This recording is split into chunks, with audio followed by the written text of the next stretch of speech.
एक बार फिर से स्वागत है। हम आपको सबसे पहले दिखाते हैं दिग्विजय सिंह और अजय माकन जब कांग्रेस वर्किंग कमेटी की बैठक के बाद मीडिया से मुखातिब हुए तो क्या कहा। A resolution was passed in the working committee meeting, copies of which would be distributed to all of you. I am going to read out the operative portion of this resolution now. And it says, it is resolved to request the central government to take steps in accordance with the Constitution of India to form a separate state of Telangana, to establish simultaneously and within a definite time frame institute mechanism to address the concerns of the people of the regions of Andhra, Rayalaseema on matters relating to but not limited to the sharing of river waters, generation and distribution of electricity, safety and security of all residents in all the three regions, and the guarantee of the fundamental rights of all residents. To declare that Hyderabad will be the common capital of both states for a period of 10 years after the formation of the state of Telangana, and to put in place legal and administrative measures to ensure that both state governments can function efficiently from the common capital during the set period of 10 years. To assist in the building of a new capital for the residuary state of Andhra Pradesh within a period of 10 years. To declare the Polavaram irrigation project as a national project and to provide adequate funds to complete the same. To identify the special needs of the backward regions and districts of Andhra Pradesh to provide adequate funds for the development of those areas, and to assist the government of Andhra Pradesh and after the formation of the state of Telangana, assist both the state governments to maintain law and order and ensure peace and harmony in all the regions and districts. The Congress Working Committee acknowledges that the decision to form a separate state of Telangana has not been an easy decision. The decision taken today has been taken after the widest possible consultations and after taking into account the checkered history of the demand for a separate state of Telangana since 1956. Pushpendra, आपने कांग्रेस के प्रवक्ता CWC से निकल के जो निर्णय हुआ उनके बारे में बात उन्होंने बताया, पूरी जानकारी दी कि ये बड़ा कठिन निर्णय था, हमने सबसे ज़्यादा इसमें बृहत कंसल्टेशन किया, इस पे लोगों से हमने बातचीत की, तमाम तरह की बातें उन्होंने की। उन्होंने टाइम बाउंड और तमाम तरह की जो मैकेनिज्म है उसको कॉमन कैपिटल रहेगा वो, ये तमाम चीज़ें ठीक है, लेकिन इसका सियासी फ़ायदा नुकसान कांग्रेस को क्या होगा जिसके कारण कांग्रेस ने निर्णय लिया है। देखिए, आप एक बात साफ है दिलीप कि ये पूरा मूवमेंट कांग्रेस के हाथ से निकल गया था। और जैसा कि मैंने आपसे पहले भी कहा कि विधानसभा की जितनी कांग्रेस की सीटें हैं, कोई 157 में से 50 सीटें तेलंगाना में हैं, और जिस तरीके से लोकसभा की 33 सीटों के अंदर से 17 सीटें कांग्रेस को तेलंगाना से मिली हैं। अब कांग्रेस के अपने एमपी और कांग्रेस के एमएलए एमएलए इस पूरे मूवमेंट से अलग नहीं रख पा रहे थे।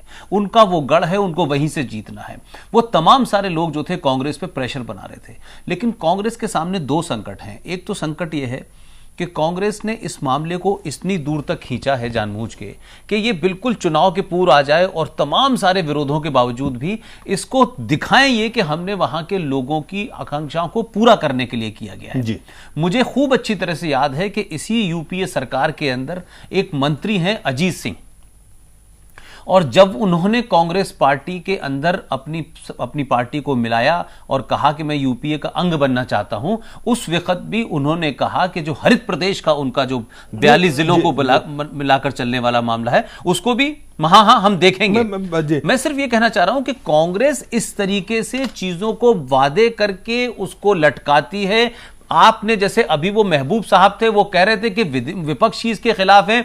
नरेंद्र मोदी ने कहा है ये जनता की जीत है, भारतीय जनता पार्टी ने कहा है हम तैयार थे इस बात के लिए। और अगर बीजेपी के 2004 तक ये नहीं दिया था बीजेपी ने, तो आप 2004 से 2013 तक थे, तो आपको चुनाव की पूर्व संध्या पर 1000 लोग जवान मौतों के बाद करोड़ों की संपत्ति के बाद अब आप कहते हैं कि हमने बहुत सारा वाइडर कंसंट्रेशन किया। आपकी अपनी पार्टी के एमएलए और एमपी और आपके अपने चीफ मिनिस्टर ने ऑन रिकॉर्ड कहा है कि वो इस डिवीजन के भागीदार नहीं बनना चाहते। ये वाइडर कंसल्टेशन किससे किया है? सवाल यह है कि क्या कांग्रेस जिस नीयत, जिस नीति, जिस सोच के साथ ये निर्णय लिया है उसका कांग्रेस को क्या फल मिलेगा? देखिए, अभी जो कांग्रेस को क्या फायदा जो होगा? राजनीतिक बात आप कर रहे हैं जी, क्योंकि यही अब इसकी बिल्कुल जो सही, बिल्कुल ठीक बात है। मुझे ये लगता है कि जब ये बाइफरकेशन होगा, अगर अभी आपने हाल के सर्वे देखे हों तो उसमें आंध्र प्रदेश में कांग्रेस की स्थिति बहुत दयनीय दिखाई गई है। कुल मेरा ख्याल है 2 का डबल डिजिट भी आंकड़ा वो छूने को नहीं जा रही है, 7-8 के आसपास विभिन्न सर्वे में जो सर्वे जो कह रहा है उसमें कांग्रेस को लॉस है, तो इससे गेन कर पाएगी। सवाल यही है, यही सवाल है कि 42 सीटों में से अगर वो 7-8 पर रुक रही है तो वो ये समझते हैं कि अगर हम इसमें से बाइफरकेट कर 17 सीटें कम से कम जो तेलंगाना में जाएंगी उसमें जो उनके 12 सीटें हैं उसको तो मेंटेन कर पाए। चलिए, दिग्विजय सिंह हैं, कांग्रेस के महासचिव हैं और आंध्र प्रदेश के उन्हें प्रभार उनको दिया गया था। इसके जब ये फैसला लिया गया उसके बाद मीडिया से उन्होंने क्या कहा उसका कुछ अंश आपको हम दिखाते हैं। सेपरेट तेलंगाना स्टेट का कानून ड्राफ्ट किया जाएगा, उसमें जितनी भी दिक्कत परेशानियां हैं सीमा आंध्रा के लोगों की, चाहे डिवीजन ऑफ वाटर हो या जितने भी असेट्स लायबिलिटीज का मसला हो, उनके राइट्स का मसला हो, उनके सिक्योरिटी का मसला हो, ये सारे बिंदु जो हैं वो जब कानून ड्राफ्ट किया जाएगा उस समय इन सब चीज़ों का ध्यान रखा जाएगा। जहाँ तक हैदराबाद का सवाल है, हैदराबाद अगले 10 साल तक कॉमन कैपिटल रहेगा। अब आप ये देखिए जी, हैदराबाद 10 साल तक रहेगा, पंजाब हरियाणा बना तब भी ये बात आई थी कि चंडीगढ़ कॉमन रहेगा 10 वर्ष तक। चंडीगढ़ का क्या हाल है? लेकिन हैदराबाद की स्थिति बिल्कुल अलग है, क्योंकि ज्योग्राफिकली अगर आप भौगोलिक तेलंगाना का पार्ट है, जबकि चंडीगढ़ दोनों से टच होता है भौगोलिक रूप से। अब हैदराबाद जो है पूरे आंध्र प्रदेश के लिए एक बहुत बड़ा संकट बनने वाला है, क्योंकि वहां से लगभग 50% रेवेन्यू आता है जी, जो आज सरकार का है। और जितना पैसा वहां पर है, जितनी इंडस्ट्री वहां पर है, सबसे डेवलप्ड एरिया है, सबसे डेवलप्ड एरिया है। तो ये जो अभी बात आप कह रहे हैं, जो अभी आपने पहले प्रश्न किया कि वो कितने गंभीर हैं, इस बात से स्पष्ट होता है। अभी रिवर वाटर डिस्प्यूट, अभी आपकी जो ये तमाम चीजें होनी है, वो अभी होनी है। और आपने जो नहीं दिलीप जी, जो आपने अभी बताया कि प्रक्रिया में ये प्रोसेस है, आप ये देखिए, पहले संसद से पास होना है, फिर वो असेंबली में जाना है, फिर वापस आना है, फिर पास होना है। अगर उसके बीच में प्रक्रिया कैबिनेट है, अभी तो विधानसभा का सत्र भी नहीं चल रहा, मुझे ये लगता है होगा, फिर उसमें सारे लोग होंगे। इस सत्र में अगर आपका भाई इसमें सबसे बड़ा संकट ये है, सवाल है अगर ये मानसून सत्र में नहीं जा रहा है, आप जो है ये प्रक्रिया इस समय नहीं होता है। कांग्रेस की नियत का पता 5 तारीख से 15 दिन का जो सत्र शुरू अगस्त में पता लग जाएगा, उसमें पता चल जाएगा कि कांग्रेस पार्टी ने ये जो है खिलौना वैसे ही पकड़ाया है जैसे पहले। जो महत्वपूर्ण बात आप जो अभी थोड़ी देर पहले कह रहे थे कि हैदराबाद की जो ज्योग्राफिकल लोकेशन है, वो हम जो तेलंगाना बनाते हैं, तेलंगाना क्या है? तेलंगाना एक तरीके से हैदराबाद है।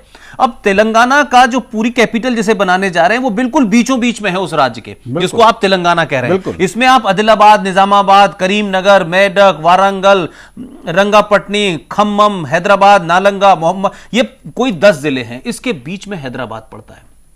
आप देखें कि कर्नाटक और आंध्रा और कर्नाटक और तमिलनाडु के बीच में पानी पे कितनी बड़ी वॉर हुई है, कितना जंग होती है उसके ऊपर, आज भी वो मामला सॉल्व नहीं हुआ है। जिस तरीके की बातें कांग्रेस के लोग कह रहे हैं कि अब रेवेन्यू शेयर होगा, हम सब जानते हैं कि तेलंगाना के एरिया से पूरे आंध्र प्रदेश को 67% रेवेन्यू मिलता है, और यही बहुत बड़ी बात थी कि सारा रेवेन्यू जो है आप पूरे आंध्रा खा जाता है, और तेलंगाना के बहुत सारे लोग महरूमियां हैं। कई और सवाल आएंगे, मुख्यमंत्री कौन बनेगा, वहां का सरकार का और एक और बात और है, और इस पूरी प्रक्रिया में नहीं, ये जो इन्होंने बात कही, मैं इसमें एक और बात ऐड कर दूं कि इतना रेवेन्यू आने के बाद भी वो जो मैंने अभी पहले आपसे बात कही थी, तेलंगाना के लोग कहते हैं हमें पानी दिया नहीं जाता, हमें एक ब्रेक लेना पड़ेगा, पानी जो वहां से आना चाहिए। नहीं, लेकिन इसमें विद इन कांग्रेस के अंदर भी एक पॉलिटिक्स ये हुई है कि जो जयपाल रेड्डी इस तेलंगाना मूवमेंट की जड़ में थे, जो उनके घर से चलता था, वो ये चाहते थे कि रायसीना के 2 जिले जिसमें उनका इंटरेस्ट था वो तेलंगाना में जुड़ जाएं,